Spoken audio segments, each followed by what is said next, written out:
Bienvenidos a Paleopolítica y Cultura. Hoy estamos con un invitado nuevo, alguien nuevo en nuestro grupo, Iván, el gallego Despotricando. Hola, Iván. Hola, ¿qué tal? Con Francisco José Novo desde Lugo, que hace mucho tiempo que no está con nosotros, politólogo. Hola, Fran. Hola, buenas tardes desde Lugo, Galicia. Y con el youtuber Raúl el Equidistante. Hola, Raúl. Hola, buenas noches desde Zaragoza. Bien, el tema de hoy es la Unión Europea, Brexit y la posibilidad de Spexit. Desde qué punto de vista cada uno ve si es positivo o no, sería el debate de hoy. Para más o menos exponer un poco mi idea, lo que ocurre aquí es que hay dos vertientes de pensamiento, la del pensamiento progresista, que tiende a buscar la idea de un gobierno globalizado, digamos, y que es sobre la que toma la idea de Maastricht, de que para que los países europeos evolucionen, tienen que unirse, cosa de que se nivelen para arriba, ¿no? O sea, que nunca ocurra, nunca se nivelen para arriba, pero bueno, ellos creen que van a nivelar para arriba. Esto viene del progresismo americano de la época de McGee, que ya hablaba en 1889 de la idea de expandir a través del progresismo el imperio norteamericano. Y un poco lo toma Maastricht.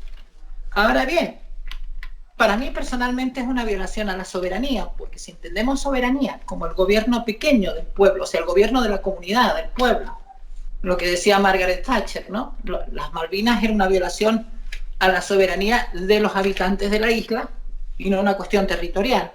En esto vamos a lo mismo, la soberanía del habitante. Para la soberanía del habitante, él cede democracia o cede poder de voto a un pool, digamos, a una piscina grande donde se juntan un montón de burócratas y deciden quién vende, quién compra, a quién le vende, a quién le compra, etcétera, etcétera. Personalmente, desde el punto de vista libertario, es para mí un abuso de parte de la burguesía, digamos, de lo no democrático, de gente que se eligen entre ellos, de una burguesía que ya sabemos cómo es de Bélgica. Y claro, desde el punto de vista libertario, esto es inconcebible. Esto es una violación a tu soberanía. Con esto concluyo. No sé, empecemos por Raúl, que creo que tiene un poco más que contar sobre esto. Raúl, el equidistante. Sí, pues bueno, de primeras la UE, digamos que se presenta a sí misma como una institución ejemplar, única en la historia, que significa el triunfo de la paz, la libertad, los valores democráticos e ilustrados, el cosmopolitismo, el progreso, la armonía y toda una serie de conceptos muy inspiradores y edificantes, pero también muy vaporosos y engañosos. En la teoría, todos son promesas de un futuro brillante, flores, poemas y estrellas con el himno de la alegría sonando de fondo. Pero en la práctica consiste en una tensión constante entre los intereses de la Unión y los intereses de cada una de las naciones que la integran. Es obvio que cuando un país se une a ella es porque espera obtener más de lo que cede. Y en eso consistiría la apuesta, en las dos acepciones del término. Pero claro, también es imposible que todos lo hagan. Lo esperable es que unos ganen y otros pierdan, o cuando menos que unos ganen más que otros. Supuestamente puede ser beneficioso para todos desde la perspectiva económica, cuanto la economía no es un juego de suma cero, pero también en ese terreno es probable que no todos ganen por igual e incluso es posible que algunos pierdan. Y si estamos hablando del Brexit ya realizado y del Spexit por realizar, que ahora no es ni un proyecto ni sombra de tal cosa, pues hombre, es curioso que el caso de Gran Bretaña es paralelo al de España en dos sentidos. Por un lado, los dos han tenido una amplia proyección fuera de Europa, más concretamente en el Atlántico, y claro, y por esto Gran Bretaña mira sobre todo a Commonwealth y España miraba, y quizá debiera volver a mirar, sobre todo a Hispanoamérica. Por otro lado, también en ambos países coincidió la entrada en la UE con una cierta desindustrialización, a resultados de la cual sus economías empezaron a centrarse más en el sector servicios. Y ya sobre si esta desindustrialización fue una catástrofe o un progreso, hay mucha controversia, al menos en el caso español, imagino que también en el británico, pero una cosa sí parece clara: la riqueza creada por el sector industrial parece más sólida, más material, en el sentido más literal del término, y aunque esta solidez no es garantía ante la competencia, ante las crisis, pues quieras que no da cierta seguridad. Y de ahí quizá que la reindustrialización sea una demanda compartida por nacionalistas y socialistas. Para introducir, yo creo que con esto podría valer. Que aunque esta solidez no es garantía ante la competencia, ante las crisis, pues quieras que no da cierta seguridad, y de ahí quizá que la reindustrialización sea una demanda compartida por nacionalistas y socialistas. Bueno, es que ahí es un poco un engaño, ¿no? El tema del proteccionismo desde el punto de vista económico es un engaño. Porque el proteccionismo, ¿qué hace? El proteccionismo lo que hace es que protege empresarios locales, en realidad, en detrimento del consumidor. O sea, al final tú pagas más los productos que deberían costarte menos, porque estás manteniendo al que tiene ese permiso, esa licencia, para que el otro no pueda importar y tú puedas producir a nivel local y pescar, como le dicen, pescar en la pecera, ¿no? No tienes que ir a pescar al mundo. Liberal, sí. Pero que igual que el proteccionismo puede ser un engaño, el liberalismo también, ¿eh? Porque el abrirse al mercado, cuando sabemos, y precisamente insisten en ello los liberales, que no hay tal libre mercado, pues entonces, o sea, que quiero decir que hay engaño y hay timo en el proteccionismo y en abrirse al mercado, porque abrirse al mercado puede igual significar favorecer a ciertas potencias concretas. Pero yo también te puedo decir, por el lado contrario, un momento, porque ahora mismo Singapur es mucho mejor que Estados Unidos para vivir en sentido económico, si eres emprendedor. Es mucho mejor que Estados Unidos y son gente que empezó de la nada. O sea, y que no tienen nada, ni tuvieron subsidios ni apoyos. Y luego tienes países latinos que no sirven para producir nada, gente que no produce, o África. Tienes países enteros con, pongamos, un coeficiente intelectual de 80, y que tienen que competir con alguien que te arma un iPhone en 5 minutos. Entonces, ahí sí estoy de acuerdo, que es un problema. Eso sí es un problema. Y por eso se producen los estallidos sociales, como el de Chile, como el de lo que sea, ¿no? Pero si nos ponemos a debatir sobre cada introducción, me parece que... Sí, turno para Iván. Bueno, a ver, a mí el tema del Spexit, para mí, en mi opinión, yo estoy totalmente a favor, ¿no? Desde el punto de vista de mi mentalidad. Pero bueno, hay muchas preguntas, muchas cuestiones que hay que plantearse, sobre todo antes de pensar en dar el paso hacia adelante, ¿no? Porque hay que pensar que si tú sales de la Unión Europea tendremos que volver a la peseta, pero hemos visto cómo el Banco Central Europeo ha comprado mucha deuda a España.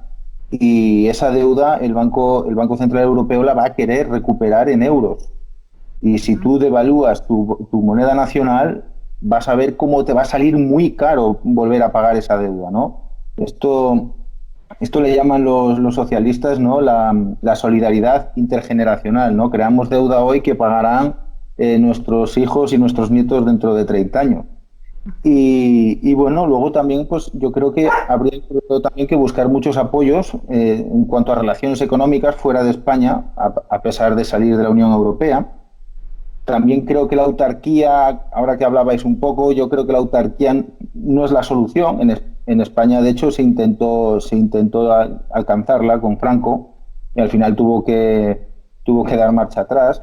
Y yo creo que sobre todo el tema de la deuda, yo me plantaría y yo diría que no pago deuda. Yo estoy totalmente a favor de no pagar deuda. Yo creo que para mí la Unión Europea es un ataque a la soberanía española, claramente, porque te limita, te coarta y al final dependes pues de poderes externos que poco o nada a lo mejor saben de tu cultura y de tu país. Y bueno, yo luego... Si se saliese de la Unión Europea también pues estoy también a favor de bajar los impuestos para permitir a las familias o a las empresas pues seguir manteniendo su nivel adquisitivo, seguir ahorrando dinero ante posibles pérdidas de relaciones comerciales con otros países. Yo creo que bueno, por ahí pueden ir los tiros, pero claro, yo creo que con la mentalidad progre que hay en España, valernos por nosotros mismos fuera de la Unión Europea lo veo muy difícil. Muy buen punto, Iván. Igual, no sé si sabíais cuál es el plan de Boris Johnson. ¿Lo conocen al plan de Johnson? Boris Johnson también se toma el tema de la Unión Europea pues como un ataque No, a su ya no soberanía. está. Ya se fueron. No, sí, Ya por no eso. está. Sí. Por Pero eso. el plan que tiene Boris Johnson, les pregunto a los dos si lo Yo conocen. No, No, pero la verdad es que no. El plan, Iván, es muy inteligente. Él lo que quiere hacer, puertos pone como Cádiz, ¿no? Hacer los puertos totalmente libres de impuestos. Que eso la Unión Europea no lo permite. Te permiten a medias. O sea, te permiten que el cargamento sea libre de impuestos siempre y cuando no entre en el territorio de España. Cádiz es así. Tú puedes dejar contenedores con bienes, pero si los quieres meter dentro ya, pasar lo que es la aduana del puerto, sí. ya te cae. Lo que quiere hacer Johnson es que hacer que esos puertos que existen en Inglaterra, hacerlos que puedan entrar los productos, se puedan cambiar de, ¿cómo se dice esto? Embolsarlos o freírlos o lo que sea, ¿no? O cortarlos en trocitos y venderlos en bolsitas libre de impuestos. Que es una potencia talasocrática. Su poder se basa en el comercio marítimo. Eso es lo que hizo Singapur. Y Singapur es hoy en día uno de los países de mejor renta per cápita del mundo.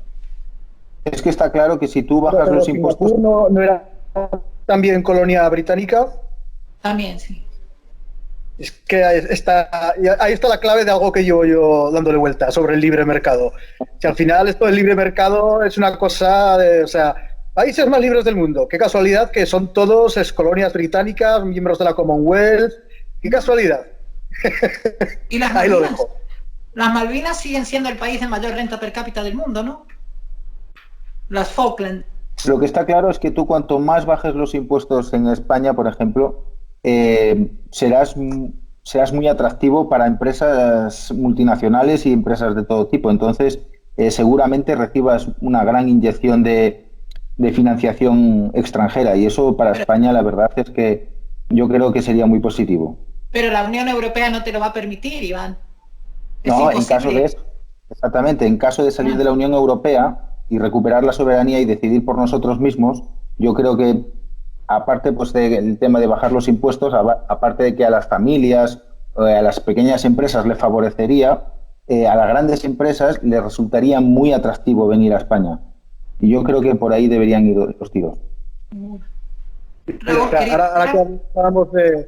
Ahora que hablamos de talasocracia, estaba leyendo un artículo, no, una entrevista a Alain de Benoist. Él dice textualmente: Inglaterra siempre se ha sentido más cerca de los Estados Unidos, en el mar abierto, que de Europa, donde ha seguido desempeñando el papel de un caballo de Troya atlantista y donde nunca aceptó plenamente las normas. En este sentido, el divorcio pone fin a un matrimonio que en realidad nunca había sido consumado. O sea, lo que decíamos también, y ese paralelismo curioso con España, que también empezó a proyectarse en Europa, pero ahí digamos que fracasó y donde se proyectó fue en América. Bueno, es que España era al revés, ¿no? España era el hijo discriminado y Inglaterra era el hermanito rico que todos querían. Hombre, sí, pero vamos, más discriminado es Grecia o Portugal, o sea, quiero decir que el peso de España pero te hablo al principio, porque esos países países con menos peso. porque esos países del este yo casi no entraría en la idea de Europa. Te hablo de lo obvio, de la Europa del oeste, ¿no? Lo que era en Italia, en Francia, Inglaterra. La Europa, pero aún así en la Europa occidental, más a occidente está Portugal y tiene menos peso. Sí, cierto. Bueno, bajo mi punto de vista, Brexit, o sea, salir de España de la Unión Europea, yo lo veo desde dos opciones. Si hay que abandonar el euro, no. O sea, de ninguna manera, porque habría que devaluar la moneda,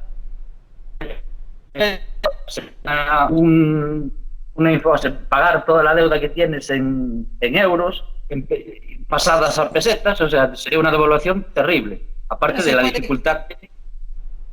Aparte de la dificultad.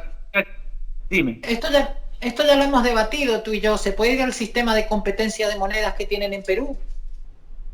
O sea, tú no tienes por qué tener una moneda soberana. ¿Qué es eso de la moneda soberana? Soberana soy yo de mí. Lo mío es mío.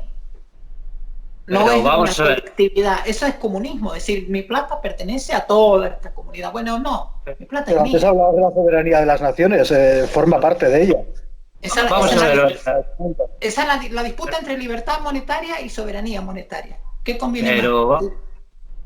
pero vamos a ver, o sea, el país va a escoger una moneda. O sea, puede pasar como en Argentina, por ejemplo, ¿no? El país tiene el peso y la gente tiene el dólar, pero, o sea, pero la economía sigue funcionando en el peso. Entonces, aquí a lo mejor la gente cogía el euro, pero la economía iba a funcionar en pesetas. Y entonces aún sería peor, aún habría una doble. Francis, tú todavía vendes un terreno en Argentina pensando en dólares. La gente vende en dólares en Argentina. Pero tiene un O sea, 50% cuidado de con inflación. esto. Que una cosa Pero es la plata que tú manejas para ir a comprar chuchería, claro. o la que manejan los políticos para darle a los del choripán, y otra es la plata que de verdad has ganado y la quieres guardar. El argentino la guarda en dólares, o en oro, o en Bitcoin, ¿no? Sí, pero la economía del día a día sigue funcionando. O sea, los precios crecieron un 50 y pico por ciento. Tú, la cosa del día a día, una cosa grande, no, pero una cosa pequeña la pagas. Tú vas al supermercado, pagas en pesos, vas a tal, pagas en pesos, imagino. Sí, ahí sí. A ver, Ahí sí, tiene un los problema. políticos- Tiene un problema, los o sea, si llegas El ahí peso sería la. argentino- El peso argentino es dinero 100% de los políticos. O sea, no- Y si vuelves a la sí, igual, es que eso de escoger cada uno una moneda, ¿eso en qué país se da? No sé si se da en Andorra, se da por ahí que andan en euros también, pero es que eso es un país. O sea, en la praxis estaríamos en pesetas, y a lo mejor había un mercado en euros, bimonetaria, una economía bimonetaria, que sería todavía peor. O sea, sería como, a lo mejor como en Argentina, tendrías la Yo gente creo que pensando. el mejor sistema que he visto en Latinoamérica, bueno, hay dos: el chileno, que es bueno, y el peruano, que es mejor todavía. Pero En Perú, por ejemplo, tú tienes en la calle, tienes gente vendiéndote dólares, la moneda que quieras. O sea, no es obligación tratar con una moneda determinada. El concepto de soberanía monetaria no existe. O sea, están todas las monedas ahí y tú eliges. Bueno, ahora quiero el yen, porque me gusta el yen. Pues toma yen. No sé, pero la economía yo supongo de que de Perú funcionará estilo más bien dolarizada, ¿no? Digo yo, no sé. Están muy bien, yo sé que tienen muchos problemas políticos, pero por otras razones, no por la economía. Es un país más estable que Chile ahora mismo.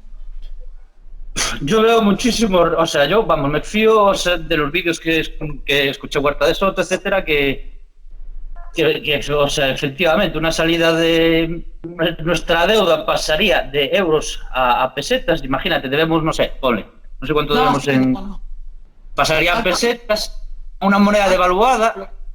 ¿Y qué harían los políticos una vez llegado a eso? Empezar a emitir. Al político local no le puedes dar soberanía monetaria, Francisco. Imposible eso. Claro. Pero o si no, por eso.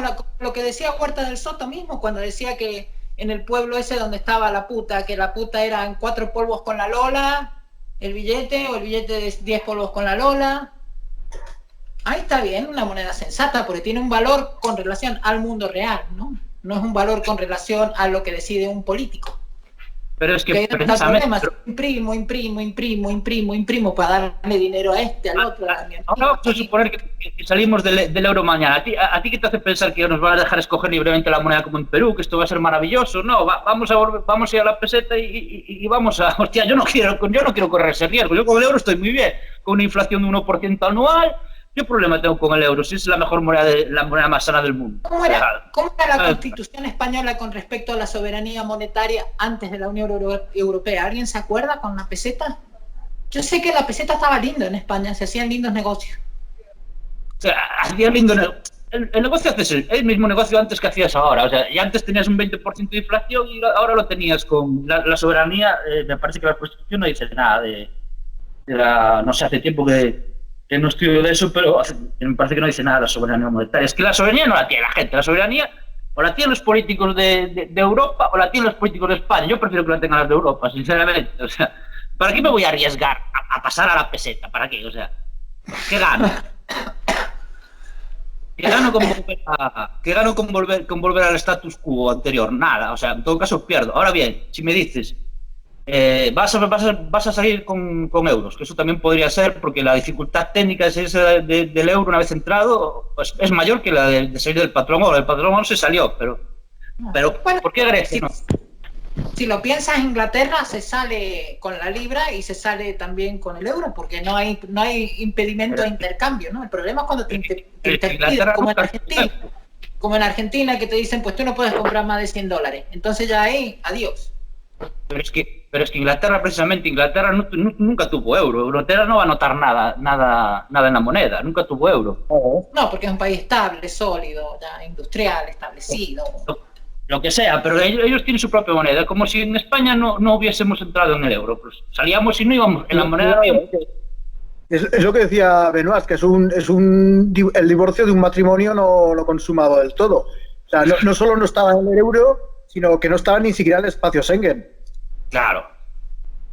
O sea, es que no es lo mismo que salga España, que salga ya no solo por cuestión de desarrollo, sino por cuestión de que nunca tuvieron... Es como si nosotros hubiésemos seguido con la peseta, o sea, no pasa nada. Ahora bien, si me dices, vas a seguir en el euro, bueno, puede tener sus ventajas o sus inconvenientes. Puedes poner a lo mejor, si eso te llevaba a bajar impuestos, te llevaba a hacer tal, pero tampoco creo que precisamente los políticos españoles estén muy por hacer unos acuerdos de ese tipo. O sea, no veo. Y por otra parte, en la Unión Europea tengo libre circulación de mercancías dentro de las reglas que hay. Tengo libre circulación. O sea, ahora me va mal en España, puedo ir a Irlanda, que es uno de los países más ricos del mundo. Me puedo ir a Alemania. De la otra manera, mis políticos... O sea, me voy de Europa, ¿para qué? O sea, voy a correr un riesgo.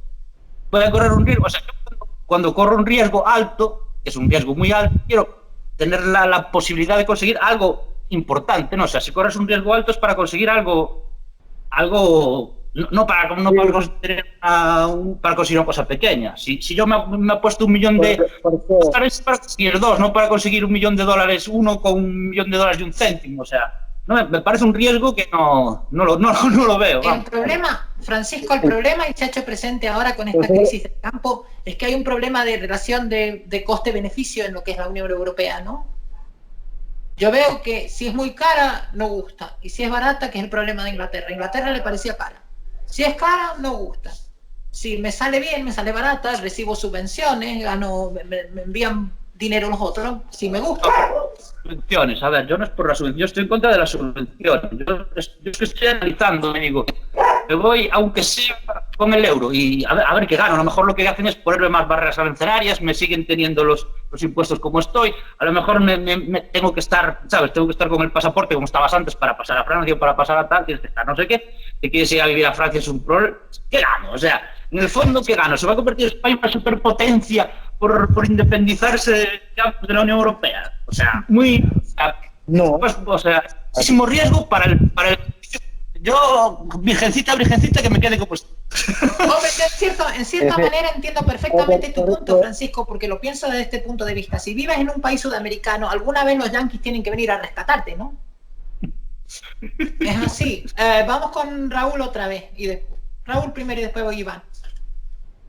No, yo ahora solo quería meter baza por lo que estábamos comentando de que Gran Bretaña estaba a medias en la Unión Europea, pues que eso está bien destacarlo para relativizar un poco el efecto contagio del que tanto se habla. Bueno, es como el pistoletazo de salida. Se va a Gran Bretaña, que es uno de los grandes, y ya como que el efecto contagio, ya esto como efecto dominó, ya van a caer todos, claro.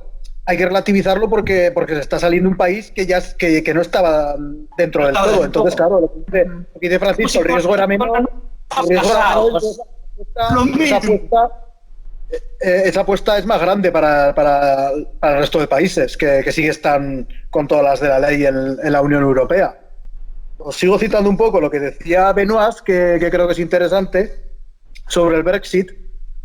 Dice que las principales motivaciones de esta votación a favor del Brexit son la cuestión de la inmigración y sobre todo una sensación de abandono social, político y cultural que alimenta un tremendo resentimiento contra la clase política tradicional y las élites mundialistas.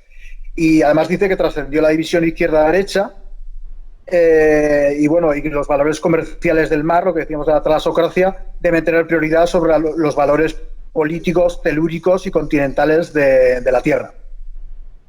Y luego, aparte, bueno, lo de que esto ya pone en cuestión, vuelve a sacarlo de la independencia de Escocia, vuelve a poner en el tapete la cuestión del Ulster, incluso de Gibraltar. Claro, sí, normal, porque además Escocia tiene en cuenta que es beneficiaria de los subsidios de la Unión Europea, mientras que para Inglaterra es un gasto extra en burocracia, ¿no? Lo que decía Nigel Farage, estamos pagando todos estos parásitos. Iván, le corresponde a Ivancito. A ver, sí. A ver, yo hablando un poco acerca de lo de salir de la moneda, yo creo que los que más riesgo corren saliendo del euro sobre todo son los ahorradores, porque salir de una moneda como el euro, que es una moneda estable que da garantía a tus ahorros, si te vas a ir a la peseta y veremos y tenemos un ministro como Alberto Garzón que le encanta sacar la máquina de fabricar, veremos cómo la gente, todos los ahorradores se irán, si pueden, se irán de España. Y claro, ahí está la clave. Por eso digo que la mentalidad es muy importante. Es un apoyo monetario como en Argentina, como esos países que tienen dos monedas, el dólar y la local. O sea, montas ahí un... Exactamente. Te puedes encontrar bloqueos monetarios como en Argentina, que durante mucho tiempo no han podido comprar dólares y ahí crearías una desigualdad muy grande, ¿no? Entre la gente que quede pues enganchada, aprisionada a la peseta y los que hayan podido escaparse y guardarse sus ahorros en euros o en dólares, por ejemplo. El tema, Iván, yo pienso que es encontrar el balance entre lo que es el gobierno local, o suficiente poder, cuanto más pequeñito sea el gobierno local, pero menos poder monetario, o sea, el poder monetario que sea lo más expandido posible, incluso que llegue al oro, sería lo ideal, ¿no? Que llegue a algo tangible, lo que hablábamos antes, ¿no? De los 10 polvos con Alola, que sea algo...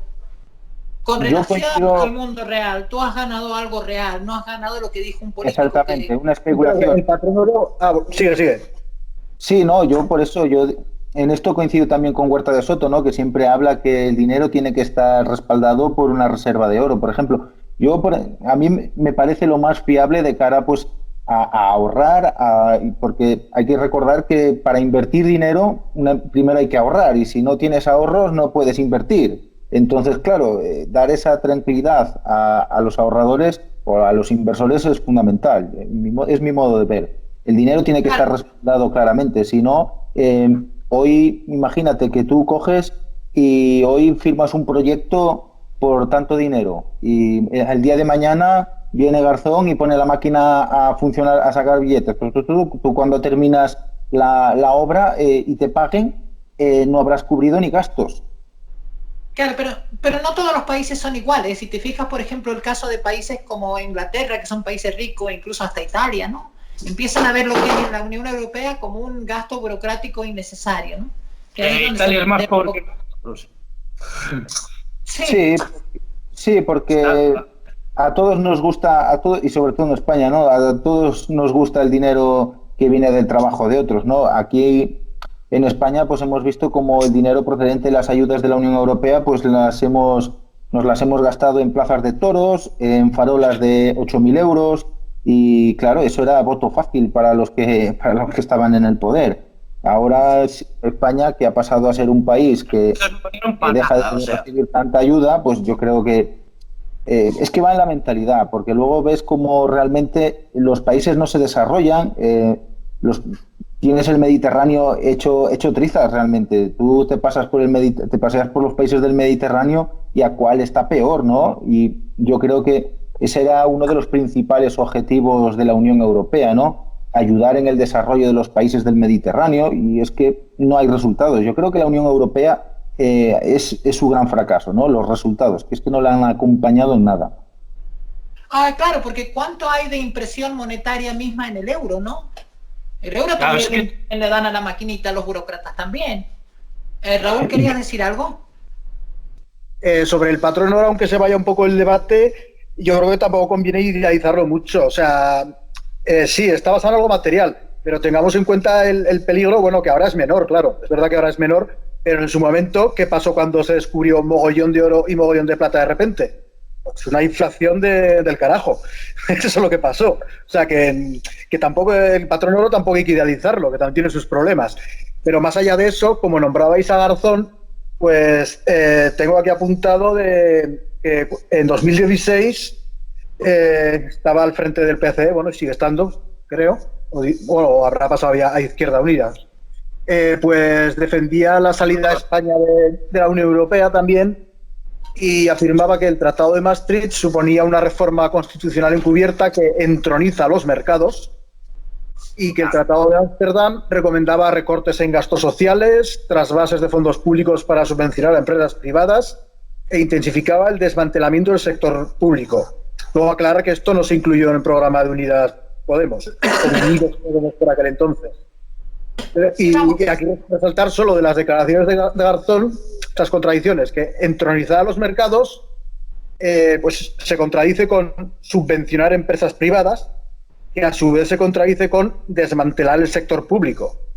Y si queréis puedo hablar de todas estas cosas porque aquí es todo el asunto de mercado contra Estado, que yo creo que en gran parte es un falso conflicto y en el que están metidos casi por igual socialistas y liberales.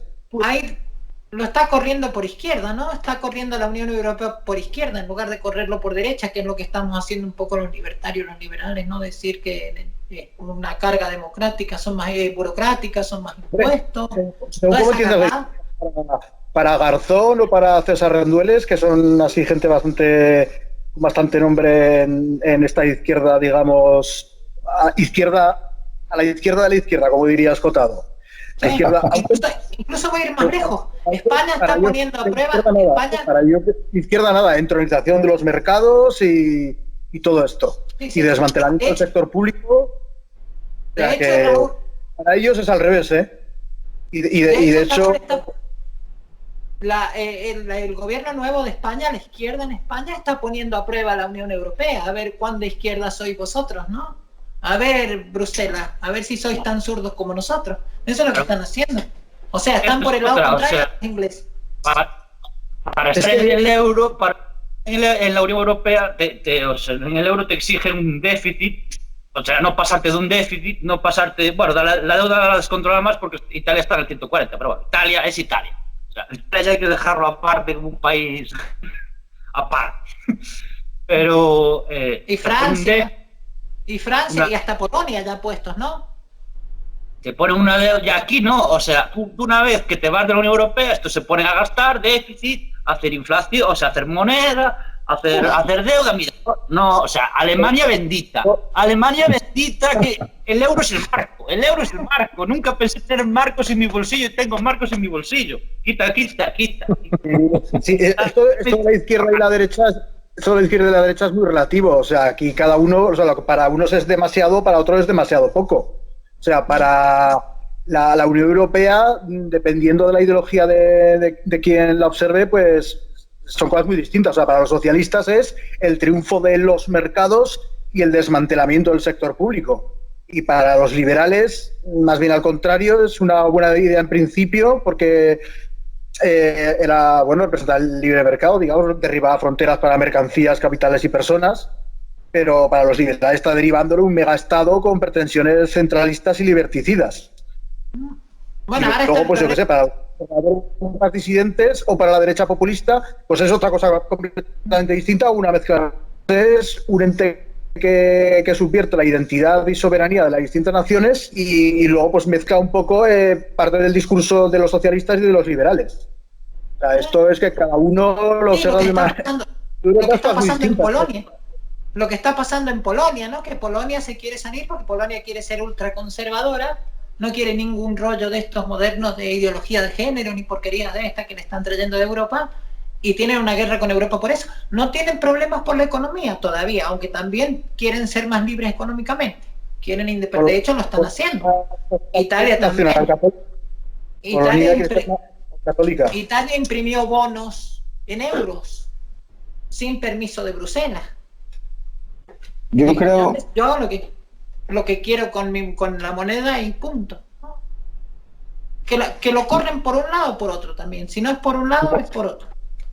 Yo, en definitiva, yo veo a España como uno de los países que más entregado está al tema de la Agenda 2030. Ahora, antes que hablabas del pulso de a ver cuánto de izquierda sois, ¿no? Yo creo que España bueno, a la vista ha estado, ¿no?, que Pedro Sánchez se ha reunido con George Soros en la Moncloa y no ha querido especificar ni ha querido anotarlo en su agenda y cosas de estas, ¿no? Y luego, Polonia no es para nada lo que la gente aquí en España cree que es. Realmente Polonia es un país que va a despuntar y va a despuntar alto. De hecho, ha firmado un tratado de colaboración con Francia y con Alemania y han vetado a España, de hecho. Y luego sí, es un país que está totalmente también en contra de toda la ideología de género, la inmigración. De hecho, tiene unas leyes bastante estrictas y durante el año pasado, en el 2019, en Polonia solo ha habido 6 violaciones. Eso. Creo que parece un dato bastante importante, ¿no? Porque en España no paramos de decir que España tiene un problema con la violencia de género, pero luego cuando tú ves las nacionalidades de los agresores, pues dices, ya, que a lo mejor España no es el que tiene el problema. Sí. Hoy en día habrá que mirar bien esos datos por el cuidado que propaganda la hay en un sentido y en otro. O sea, que, no, pero Raúl, si te fijas en general las estadísticas, fíjate por ejemplo Suecia. Yo puedo estar más de acuerdo con esa postura de decir, cuidado con la inmigración, cuidado con el choque de culturas, cuidado con todas estas cuestiones. O sea, yo estoy ahí y me acusarán de facha y todo lo que sea, pero ojo también que estos números, cuando son tan llamativos, mejor sospechar e indagar bien a ver si no es propaganda. Está claro. Lo que pasa es que la inmigración tiene que ser controlada y de acorde a las necesidades acerca del empleo que tenga un país. Sobre todo, si tú tienes una inmigración controlada y bajo demanda de empleo, estás garantizando además que la gente que trabaja, en este caso en España, tenga unos salarios dignos. Porque si tú metes gente a saco, siempre vas a encontrar quien te haga las chapuzas por menos dinero, siempre vas a encontrar el morete que te va a hacer la chapuza en B, siempre vas a encontrar el rumanito que te hace la otra chapuza también en B, y si mantienes la mano de obra controlada, acorde a la demanda, a las necesidades del país, yo creo que también es una gran estrategia para controlar el tema de los salarios. Sí. Sí, claro, sí, ahí está el tema de traer inmigrantes supuestamente para bajar los salarios, y que es un tema en el que, claro, que parece que la izquierda hegemónica no se quiere meter, porque todo lo que huela a xenofobia o a cualquier lado, y te salen con el argumento mantra de es que el capitalismo puede competir a los últimos con los penúltimos, que solo tienen dos, solo tienen ese y el de vienen a pagar las pensiones. Yo siempre digo, cuando ante un problema, ante una cuestión, siempre te salen con los dos mismos mantras, los dos mismos memes, es porque no hay argumentos detrás realmente. O sea, no hay una voluntad de entender el tema, hay un tabú ahí con la inmigración, un tabú absoluto. Tienen un serio problema de doble discurso. Tienen ahí un serio problema de doble discurso, ¿no? Por un lado están queriendo venderte que es lo que es humanitario, y por otro lado no quieren ver que eso trae una consecuencia de que repartes más la pobreza, digamos, ¿no? O sea, si antes habían tantos pobres, ahora van a haber más pobres. La cuestión es lo de siempre, ¿no? ¿Hay xenofobia en Europa? Pues hombre, probablemente, pero tampoco conviene confundir xenofobia con racionalidad política. O sea, el ser prudente en materia migratoria no equivale a ser xenófobo, ni mucho menos racista. O sea, es posible, claro, que algunos partidos estén manipulando, estén instrumentalizando el miedo a los extranjeros. Bien, pero también otros partidos, por lo general, los que están en los gobiernos, están manipulando e instrumentalizando el miedo a la extrema derecha. O sea, está claro, ambas cosas están ocurriendo. Y están siendo además irresponsables en materia migratoria, con lo cual aún alimentan más a esa supuesta o no supuesta extrema derecha. Y claro, pues lo que decíamos, que ahí están las razones, ahí vienen todas las conspiranoias y todas las elucubraciones, que ¿por qué esta irresponsabilidad en materia migratoria? ¿Es por presión del buenismo imperante? ¿Es por los intereses de esas élites financieras de las que tantos hablan a izquierda y a derecha? Cuidado. De proveerse de mano de obra barata y sumisa, todo eso, bueno, pues eso ya es otro asunto. Pero con esto también tenía, ya que hablamos de Polonia, tenía de la entrevista que le hacían a Esparza en una revista polaca que también hablaba de todo esto. O sea, lo tenía por aquí. Sí. Le dice el entrevistador, los alemanes no tienen motivos para sentirse orgullosos de su pasado reciente y en su papel en la Unión les viene bien, digamos, para no centrarse tanto en la narrativa histórica, las cuestiones de identidad y así diluir las naciones-estados. Y Esparza responde que lo que hoy dirige la UE no es exactamente un tándem, sino una especie de laboratorio de globalización que han creado las élites globalistas. Y que para todos ellos la condena del pasado nacional y la identidad singular de cada una de las naciones es el instrumento para un mundo que quieren construir, es decir, un mundo sin fronteras. Que viene de lo que yo hablaba antes, del Magui que después te pasa el artículo, bueno, les paso a los dos el artículo, que hablaba ya de que, por ejemplo, el concepto de nación debería desaparecer en favor de ser parte de los Estados Unidos de América, ¿no? Es lo que ocurrió con Hawái, por cierto, que él fue parte de ese experimento de Hawái, ¿no? De, bueno, esta gente tiene esta nación chiquitita que se llama Hawái y les vamos a explicar que es mucho mejor y más civilizado y lo suyo ser parte de los Estados Unidos de América. Las élites globalistas son principalmente estadounidenses, luego también son europeas, pero claro, es un proyecto que parte sobre todo de Estados Unidos y la Unión Europea está claramente apadrinada por Estados Unidos. Le fue... Bueno, es condición obligada para entrar en la Unión Europea, primero entrar en la OTAN. Ha sido así. Eso es lo que hablábamos antes de Benoist, ¿no? Que Benoist dice que era la idea del progresismo en sí nace de Estados Unidos, ¿no? La nueva izquierda, me olvidé cómo decía izquierda en francés. Es un invento yanqui directamente, ¿no? Así es que en Estados Unidos, porque también hay que ver el tema de Rusia. O sea, por ejemplo, la Unión Europea, o sea, estaba apadrinada por Estados Unidos, ¿no? Pues igual que el Plan Marshall, pero también para frenar a la URSS, claro, era para formar un bloque aliado ahí con la OTAN enfrentado a la URSS. ¿Y qué pasa cuando cae la URSS? Pues que, según dice, por ejemplo, César Vidal, que es muy poco sospechoso de anti-Estados Unidos, pues dice claramente que el mantener a Rusia como enemigo es un interés principalmente del ejército estadounidense, bueno, de todo el complejo industrial y gubernamental de la CIA, del ejército estadounidense, de las industrias armamentísticas, por eso mantener a Rusia como un enemigo temible para seguir con su tinglado, digamos. Bueno, es que en parte Rusia era un enemigo temible. O sea, tú ponte en esa época, en ese momento. No, pero digo ahora. ¿Dónde hubiera estado? ¿En Estados Unidos en 1920 o en Rusia? La verdad es que no te quedaba... No, la URSS, pero me estoy refiriendo a que por qué siguen queriendo mantener a Rusia como si fuera la URSS, o sea, como si fuera un enemigo igual que cuando era la URSS. Ahí está la cuestión, en relación con la Unión Europea de Estados Unidos y la OTAN. Bueno, es que la URSS ha adoptado una postura también antiglobalista, ¿no? Eso yo creo que ha favorecido cierto sector neocon en Estados Unidos, por ejemplo, Hillary Clinton, todo esto lo que es el neocon de izquierdas, ¿no? El neocon progre, no de izquierda, progre. Entonces han convertido a Rusia en una especie de enemigo, ¿no? Pero igual el huevo y la gallina es al revés. O sea, igual también ha motivado el que la Unión, que Estados Unidos a través de la OTAN y la Unión Europea quisiera mantener a Rusia como un enemigo y ponerle aranceles, impedir, por ejemplo, nosotros no podemos comerciar con Rusia, que hay algunos sectores que no sería muy beneficioso a España, ¿no? Y no podemos, por la Unión Europea, por el interés de Estados Unidos, básicamente. No, pero cuidado, que la Unión Europea y Estados Unidos ahora no están en buena relación.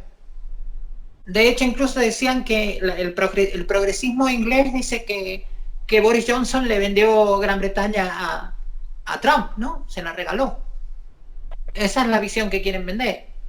O sea, ten en cuenta que lo que es ese cerramiento, digamos, que en eso ves, por ejemplo, la unión entre la izquierda anticapitalista y en parte la derecha anticapitalista, ¿no? Lo que es el proteccionismo, la nueva derecha, todo esto que en cierta forma ahí se unen, ¿no? En ver Estados Unidos como un problema en eso.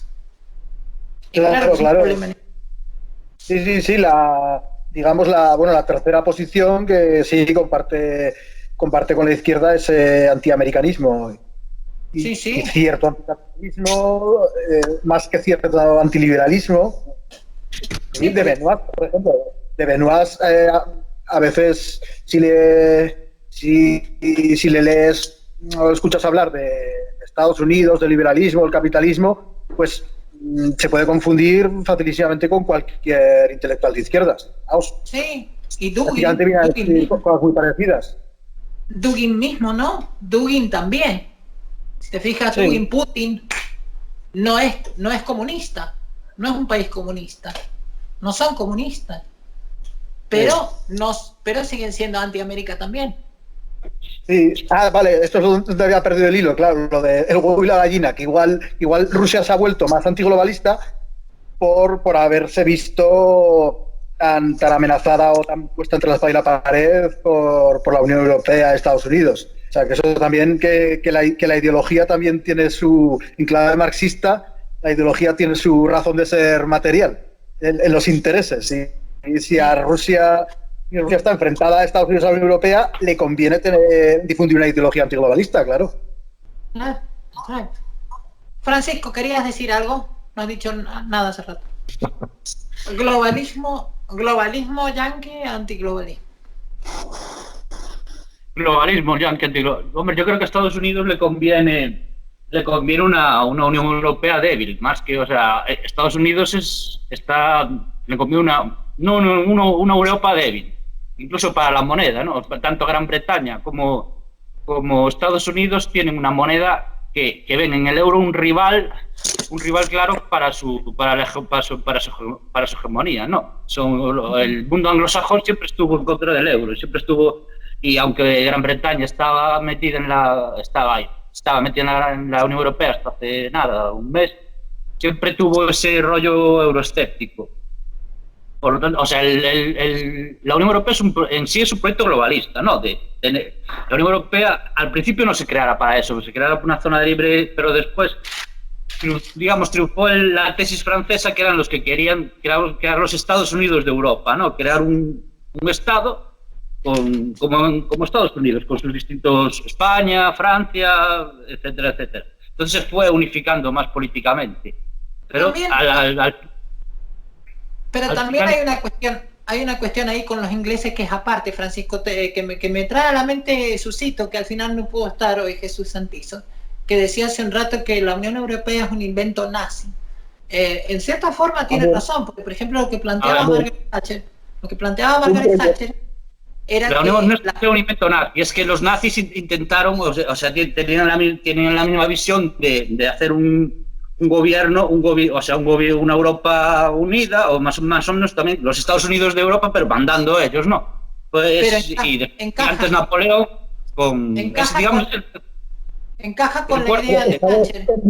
Estados étnicos, no. Pero encaja con la idea de Thatcher. Thatcher decía que si nos entregamos la soberanía a Europa, hemos perdido toda esa vida de nuestros héroes de la guerra en vano.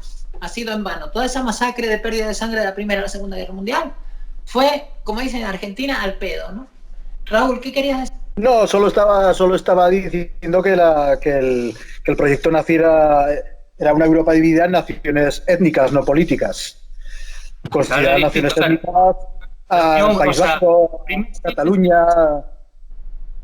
Está claro que el poder le pondrá el nombre que más le convenga para alcanzar el mismo fin, que es estar ahí arriba y controlar todo. Es lo que yo creo, sobre todo. Y luego, antes hablabais un poco acerca de los inmigrantes y del control de la inmigración, y está claro que a la izquierda, no sé, yo creo, sobre todo la izquierda en España está rendida, tiene una postura sumisa frente a la inmigración, en pro del inmigrante, cuando no plantean la situación de que cuando tú controlas la inmigración, estás protegiendo también a los inmigrantes que están viviendo en tu país, porque ves cómo los puedes atender mucho mejor que si te entran en manadas como nos pasa a nosotros. Y por lo tanto vemos en el asunto de la inmigración un motivo más que cierto sector de la población aquí en España pues se siente desamparado, y por ello también estarían a favor de salir de la Unión Europea. Y luego vemos cómo los votantes de izquierdas, que mayoritariamente no sé, vienen de las clases bajas, vemos como seguramente sean los más perjudicados por esta inmigración, porque cuando tú vienes a España y, por ejemplo, vemos cómo tenemos el caso de que llegas y tienes tus ayudas y ahora parece que quieren poner una renta básica garantizada, tú como inmigrante no necesitas adaptarte a nivel social, no necesitas incluirte, mezclarte con la gente. Sabes que tú llevas tu marcha al final de mes, tú cobras y eso a la gente también le crispa. Y vemos cómo... Eso nos lleva a un fenómeno muy interesante, Iván, que ocurrió en Inglaterra con el asunto de Johnson. A Boris Johnson lo votaron mucha gente que es votante tradicional acérrima del Partido Laborista, porque muchos laboristas vio que está peligrando su trabajo, su puesto de obrero, digamos, porque el laborismo fue el partido de los obreros. Y sobre con las leyes migratorias de la Unión Europea, entonces dijeron, vamos a votar por Boris Johnson, porque tiene la propuesta clara, ¿no? Sí, y sobre todo también afecta y perjudica directamente a los trabajadores de las clases bajas, los trabajadores que no tienen un empleo estable, que no cobran mucho, que pasan 3 meses en paro, que bueno, que con cierta regularidad pues necesitan de los servicios sociales del Estado pues para llegar a final de mes o a final de año. Y vemos cómo en esta inmigración descontrolada, vemos cómo la riqueza que se produce será la misma, porque mayoritariamente esta inmigración no viene a trabajar, viene a vivir el sueño que les tienen prometidos. Entonces vemos cómo nos encontraremos una población nativa, una población española, que tendrá que luchar desde una posición incluso de inferioridad a la riqueza del Estado en forma de ayudas sociales, y vemos cómo van a ser los que realmente paguen las consecuencias de algo por lo que ellos votan, ¿no? Que ellos votan a Podemos, votan al Partido Socialista, compran el discurso de la inmigración, del apoyo al débil, al apoyo... Pero claro, tú coges el barco de Open Arms y no te encuentras ni un solo abuelo. ¿Quiénes son los que vienen realmente? Porque vemos como los que vienen es todo gente joven, mujeres embarazadas, y realmente no te viene un abuelo que huye o una abueleta que huye de una represión de sus países. No. Y todos con sus teléfonos celulares iPhone y todos bien vestiditos. Y su paquete de tabaco. Y yo tengo un amigo guardia civil que trabaja en Cádiz y dice, lo primero que dicen las mujeres en cuanto se bajan del barco es, marido pega, yo paga. Bueno, así que mejor resumen que ese. Que cuando estuve en Ghana, lo que noté en Ghana es que la mayoría de los jóvenes, el sueño de ellos es ligarse a una mina europea o irse a Europa o llegar a Europa de alguna manera, no hay otra cosa. Ese es el sueño, llegar allí, porque además llegas allí, como dicen ellos, y te pagan 800 euros cuando nada más llegar. O sea, sí. Te resuelve la vida. Es que el ser humano, no sé, yo no lo entiendo. De igual modo que, por ejemplo, aquí en España, una de las mayores metas, una vez sales de la universidad, es ser funcionario. Pues esa comodidad, el cobrar a final de mes, el tener la tranquilidad de que, bueno, yo ya tengo mi trabajo, ya no tengo que ser rentable. No sé, es que los que somos empresarios, los que tenemos negocios, los que estamos ahí todos los días al pie del cañón, esta mentalidad, la verdad es que nos hace explotar la cabeza. ¿Qué es a lo que voy? Es inconcebible, por ejemplo, que en Europa, en Francia pagues 800 euros al mes de autónomo, ¿no? Es como que no quieren que la gente trabaje por cuenta propia. Quiere que sean o burócratas o empleados de una multinacional, de una corporación. O sea, quieren aniquilar completamente lo que es la iniciativa privada, ¿no? Van a matar a todos. Sí, porque sobre todo tú ten en cuenta que cuantos más funcionarios tengas, la izquierda más votos tiene. Y si tú coartas el emprendimiento, tú coartas la iniciativa privada, el sector privado, estás evitando que se te escapen tentáculos de tu poder, porque el que es independiente, el que vive independiente del Estado, que simplemente la única relación con el Estado es ir a votar, por así decirlo, esa gente el Estado no la controla y esa gente no le interesa. A la gente le interesa que seas funcionario, que tengas una paga, que seas una mujer víctima de violencia de género y que creas que el Estado es el que te va a proporcionar todas tus carencias, y que seas un inmigrante subvencionado. Es que eso es lo que le interesa al Estado, porque esos son votos. Sí, es así. Y además creas ONGs y formas de ganar dinero paralelas, ¿no? Que tienen que ver con burocracia y sacar dinero de los impuestos. Exactamente. Francisco, ¿qué dirías tú algo, Francisco? Sobre, a ver, sobre que la izquierda, digamos, o sea, no sé, a ver, es que no sé si es que pretenden matar la iniciativa privada directamente o es que no sé si hay, digamos, una teoría de la conspiración ahí para matar la iniciativa privada o es que simplemente, pues no sé, no creen que van a vivir los trabajadores mejor de esta forma. O sea, no quiero pensar tampoco que es, porque si matas la iniciativa privada, o sea, si haces a todo el mundo dependiente del Estado, al final acabas matando la economía. Lo que pasa es que no sé si esto lo saben aún, pero bueno. ¿Lo sabrán? ¿Les dará la cabecita para eso? A ver. ¿Tú qué crees, Raúl? ¿Les da la cabeza a la izquierda para eso? Bueno, no, termina, Francisco, termina tú. A ver, o sea, con estos políticos con este gobierno que hay en España ahora mismo, o sea, con la Unión Europea, ya te digo, me veo con un déficit del 10%, doblando la deuda y con una inflación del 30 o del 40%. O sea, acabamos siendo Grecia en 10 años. Bueno, Grecia, con suerte, en 10 años. Por lo menos ahí, ¿sabes? Alemania dice, estaros tranquilitos, latinos, que os controlamos nosotros, porque vosotros os va un poco la olla. Y aquí, ¿sabes? Disciplina alemana, Volkswagen y marcos en el bolsillo. El problema es que volvemos a lo mismo de antes. Si matas la iniciativa privada, ¿quién va a producir? Y si nadie produce, entonces no hay, vas a ser una carga para el país grande, porque el país grande va a decir, estoy manteniendo esta panda de vagos. Winston Churchill dijo que el socialismo se acaba cuando se termina el dinero de los demás. Y es el mejor resumen, no hay mejor resumen que esta frase, realmente. Raúl, ¿tú crees que le dará a la izquierda la cabeza como para alguna vez entender algo de economía? Hombre, me parece que ese tópico es un poco tendencioso, ¿no? Los socialistas no tienen ni idea de economía. Hombre, pues algunos más que otros, supongo. Los liberales también muchas veces, con decir que la mejor opción siempre es el libre mercado, ya parecen que saben de economía ante los suyos. Pero claro, para repetir eso tampoco hace falta estudiar mucho, así que... Yo creo que lo que pasa es que toda la cuestión de izquierda es una cuestión cristiana, no es una cuestión de fe. Es una cuestión de fe, ¿no? La izquierda es una cuestión de fe. Ellos creen que van a encontrar el método perfecto. También. Ahora han inventado esto. ¿Cómo se llama esto? El New Monetary... Todas las ideologías de la cuestión de fe, en gran medida. Que Radio tiene un vídeo muy bueno sobre eso, lo recomiendo. Deberíamos dejar el link de Radio sobre ese vídeo. Ellos creen que van a crear un sistema en el que pueden imprimir dinero y hacer que la gente sea dependiente de las corporaciones y del Estado, no haya iniciativa privada, pero que todos estén bien. Genial. Fantástico.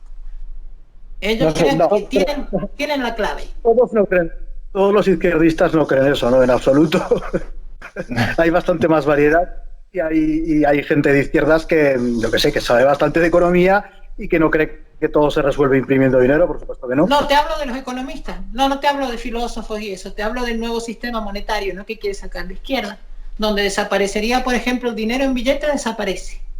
Tú pagas con tu celular, No sé cómo es la nueva teoría monetaria sobre la que debatieron Rayo Garzón, que lo vi a medias, pero vamos, no creo que la nueva teoría de Garzón consista en imprimir y todo lo que quieras. No creo que sea tan simple. Quiero decir, o sea, que siempre se caricaturizan las posturas del contrario. Pues, es que no me va a decir que para la izquierda no es todo simple, Raúl. Para la izquierda es todo simplísimo. No. Para la izquierda para nada, o sea, decir hombre, para mí, no sé, es que depende de quién cojas. A mí el discurso de los liberales a veces también me parece excesivamente insultantemente simple en ocasiones. Depende a quién cojas, claro. Si es que eso lo digo, se caricaturizan las posturas con los socialistas, también caricaturizan a los liberales, a los conservadores, en fin. A mí me cuesta creer que alguien cuestione que 2 más 2 son 4, ¿no? Pero claro, ya es una cuestión personal. Supongo que hay gente que, bueno, está bien, cuestiónalo. A lo mejor son 4,2, 3, 6, 8. Iván, ¿querrías decir algo? Sí, en mi opinión, el socialismo si ya nos vamos al comunismo y ya nos vamos más al extremo, están basados sobre todo en la redistribución de la riqueza. Y yo es el gran error que le veo ahí. Eso está basado en la socialdemocracia. El comunismo no. El comunismo está basado en la colectivización, de los medios de producción. Redistribución. Sí, bueno, la redistribución, pero todos trabajan, sí. Entonces, yo creo que la redistribución de la riqueza es la mayor estafa que un gobierno nos puede intentar colar. Es mi opinión, porque estás premiando al vago, premias al inadaptado, premias al que no produce y castigas al productivo. Y al final, a quien llegues a tener contento, tanto en una empresa como en un país, es a quien produce riqueza. Y si tú castigas a los que producen riqueza, al final pues se cansan. Y estamos cansados de ver experimentos en las universidades, estamos cansados de ver todo tipo de experimentos que se hacen con idearios socialistas, idearios de redistribución de la riqueza y todo esto, y siempre fracasan, siempre fracasan. ¿Por qué? No es justo y la gente quiere justicia. Pero esto ya es parte de otro debate, pero la redistribución está suponiendo que siempre se hace de los productivos a los improductivos.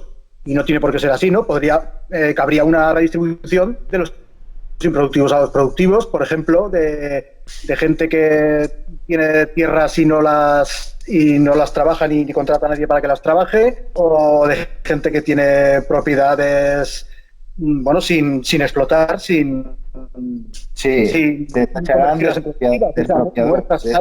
rentistas. Por ejemplo, expropiar a los rentistas es expropiar a los improductivos. Hombre, no cabe duda, Raúl, que es mucho más injusto el capitalismo, por ejemplo, que el distributismo. Pero hay cosas que no se pueden poner a la práctica ya a estas alturas, ¿no? Como decir, voy a volver a la Edad Media. Pues sí, en tu mente vuelve a la Edad Media, pero... Hay muchos que... Un poco como Ancapia, ¿no? Que Ancapia muy bien, pero es la utopía, ¿no? Ya, pero que quiero decir que me parece sesgado asumir que la redistribución es siempre de los productivos a los improductivos. Puede ser así o puede... Sí lo es. En economía sí lo es. En economía lo es siempre, porque economía es suma cero, es 1 más 1, 2. O sea, en filosofía estoy de acuerdo que no. En filosofía tú puedes plantear subjetividades. Y en psicología... Vamos a ver, si expropias una tierra que no se está trabajando y la vendes a gente que la va a trabajar, que va a hacer que produzca, eso es una redistribución de improductivo a productivo. O sea, si tú expropias una empresa y la pones en manos, no puede ser. Pero Raúl, eso no puede convertir en un crimen. Eso no puede convertir en un crimen fácilmente, directamente. Van a acabar la frase al menos. Cuando realmente la ley está de regular el mercado de alquiler de la vivienda, y no sé, porque yo creo que cada uno tiene que tener la libertad de gestionar su patrimonio como bien le tengan ganas. Si quiere tener las fincas sin limpiar, las tiene sin limpiar, ya paga. Es que eso que estaba diciendo Raúl es una aberración, eso es estalinismo en estado puro. Sí, o sea, yo lo que hago, lo que plantea Raúl es el estalinismo en estado puro. O sea, si este tipo no trabaja, yo le quito la tierra y se la doy a este, pero ese es subjetivo. Porque este tipo me parece a mí que no trabaja, entonces voy y lo mato, o voy y me lo llevo a Siberia y le doy esta tierra a mi colega. Eso se puede convertir en un cachondeo, pero divino. Vamos, que otra ruta de los huesos, acaba de hacer una ruta de los huesos con todo el que quiere trabajar, producir. Bueno, es que no me dejas acabar ni una maldita frase. Antes de que te ponga mi argumento, ya me estás diciendo porque está mal, pero si no he acabado de decirlo, ¿cómo sabes que está mal? Ok. Termina la frase, don equidistante. Ni estalinismo ni hostia. Yo solo estaba diciendo que la redistribución puede ser de improductivo a productivo. He puesto el ejemplo de la tierra, del tío que tiene una tierra y no la trabaja y se vende a alguien que sí la va a trabajar. O de sí, una propiedad, pero ¿ves cómo no dejas acabar? Una empresa o una propiedad que no está operativa, no está produciendo nada y se la vendes a alguien que sí que le va que va a poner la operativa y que va a ponerla a producir. Yo o sea, no estoy defendiendo ni una cosa ni la otra, solo estoy diciendo que la redistribución puede ser de distintas formas. Sí, has acabado diciendo la compras. Ahí estás bien. Otro debate. Yo creo que el que quiera una tierra para trabajar lo que tiene que hacer es comprarla y luego la explota y luego saca los beneficios que él quiera, ¿no? Exacto, y que busque quien esté desesperado, y la venda barata. Si de eso se trata. A ver, tampoco dejarse engañar. Que quede claro, yo no estoy defendiendo ni la redistribución, ni la ausencia de redistribución, ni planificación, ni ausencia de planificación. Solo estoy distinguiendo las cosas los modelos que son posibles. Ya está, o sea, que cada uno escoja el que le guste. Yo no estoy defendiendo ninguno.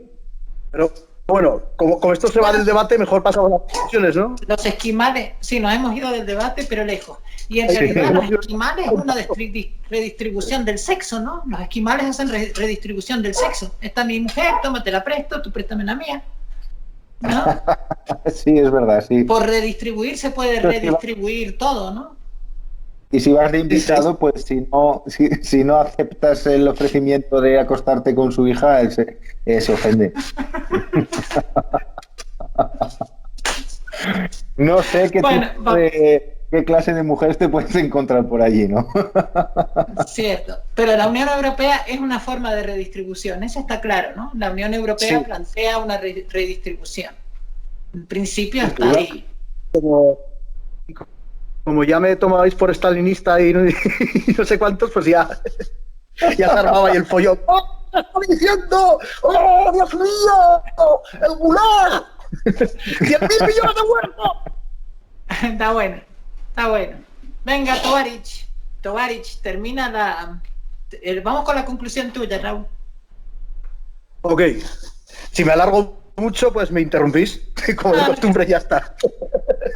Eso seguro. ¡el estalinista! Yo quería concluir profundizando un poco más en esto de las distintas visiones sobre la Unión Europea, que, pues he estado mirando, pues eso, gente de distintas ideologías, pues yo qué sé, en representación del liberalismo, ¿quién mejor que Rayo? El tío es impecable. En representación de la tercera posición, Esparza y Benoist, y del socialismo, pues tenía a Garzón y a Rendueles.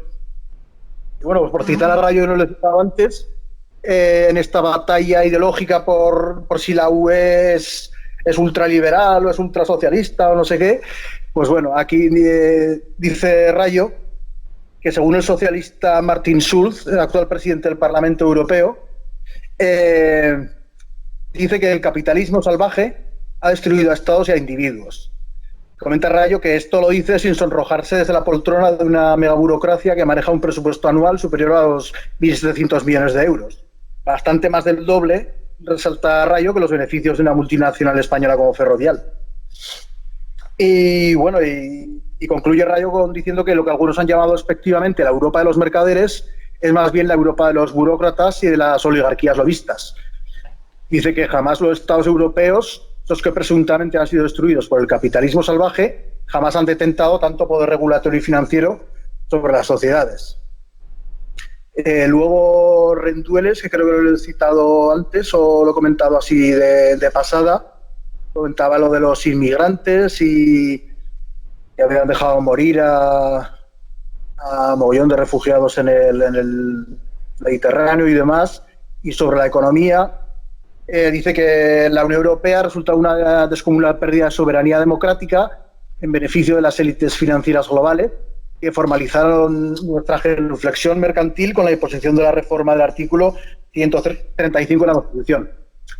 Este artículo, esto ya lo añado yo, parece que es la bestia negra de las izquierdas más radicales. He llegado a calificarlo de golpe de estado de los mercados, pero yo no acabo de entender qué tiene de tan terrible el prohibir endeudarse en exceso, la verdad. Y bueno, sobre todo esto que comentan unos y otros, sobre todo pues los liberales y los socialistas, diría que los dos hacen un poco de trampa cuando hablan de sector público y gasto social, porque tienden a confundir los conceptos.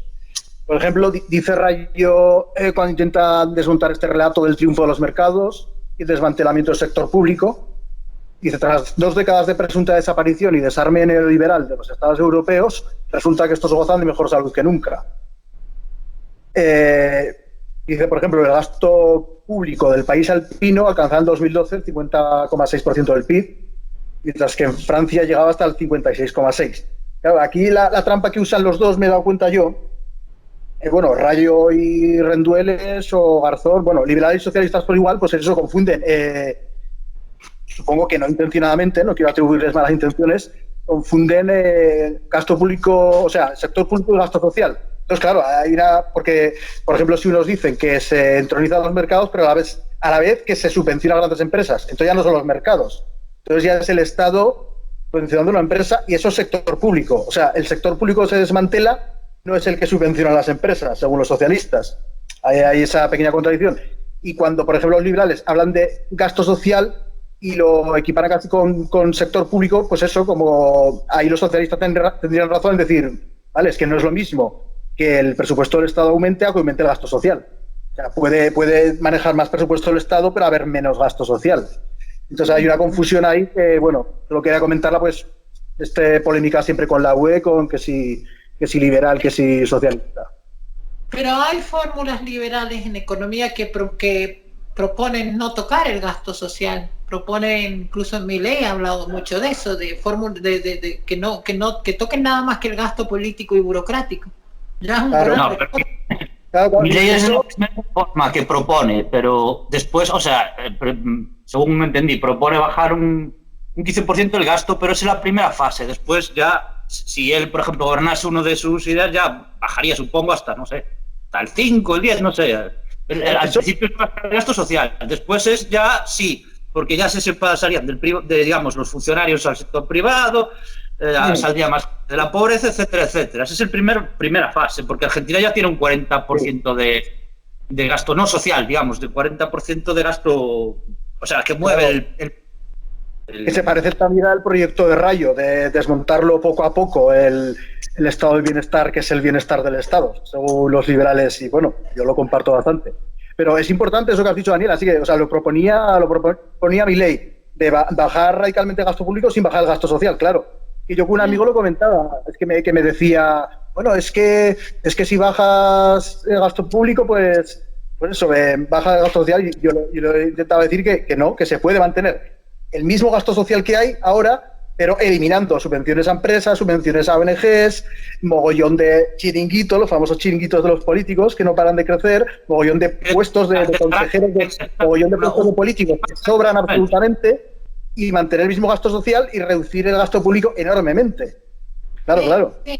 Sí, ahí entronca Milei, lo entronca filosóficamente con Ayn Rand, ¿no? Cuando dice que es la ley de emergencia, que tú no puedes abandonar al más pobre, porque si abandonas al más pobre estás dejando de ser egoísta, porque el que el otro esté bien hace que estés bien también. Es una cuestión de reflejo, no una cuestión de que si esta gente se está muriendo yo no puedo poner un negocio. Entonces hay una ley de emergencia, hay una necesidad de emergencia a veces en la que se tiene que hacer, si no existe el Estado, una especie de pool común, que ahí es donde tengo un poco el problema con el anarcocapitalismo, porque ¿de dónde saldría algo así, no? Puedes fundar una organización, a lo mejor que te paguen por cuidar la gente que está en necesidad, una cuestión de caridad, o de darle que ayude al que no tiene hogar, o al que está enfermo, al que lo que sea, ¿no? Que es una cuestión de eso, de la empatía real, ¿no? Que no es la empatía izquierdosa de decir, ay, soy una víctima, ponte en mi lugar, ¿no? Es una empatía real. A ver, yo realmente, pues, una conclusión corta, ¿no? Yo creo que, como hemos hablado, pues la Unión Europea se ha basado en la redistribución de la riqueza, que para mí ha sido un fracaso. Tenemos, como hemos dicho, la zona del Mediterráneo. Bueno, tenemos basado sobre todo en el sistema, pues, de países no soberanos que, bueno, yo, por ejemplo, yo me siento muy sometido a los intereses, pues, de lo que dicen desde la Unión Europea, y vemos como la Agenda 2030, sobre todo la Agenda 2030, que se nos ha olvidado hablar un poco de aquí, vemos como al final siempre va a ir al objetivo de la Agenda 2030, que es la reducción de la población. todo palabras muy bonitas, pero hemos visto vemos como la agricultura ecológica, la industria ecológica y sostenible y todo esto no es posible con una población que seguimos ascendiendo en cantidad. Entonces, bueno, al final veremos cómo las clases bajas, pues lamentablemente veremos más pobreza en las clases bajas. Queda la conclusión de Francisco, pero se cortó. Tiene más problemas técnicos que yo, que ya es decir. ¿Qué hacemos? Que la grabe luego como ha hecho otras veces. Que la grabe y que te la mande por el WhatsApp y ya está. Sí. No sería ni la primera ni la segunda vez. Está bien, bueno. Listo, entonces por hoy nos despedimos. Muchas gracias, chicos, por haber estado. Gracias, Raúl, el equidistante. Gracias, Iván, perdón, a ver si me voy a acordar, el gallego despotricando. Eso es. Y Francisco, que bueno, que chao.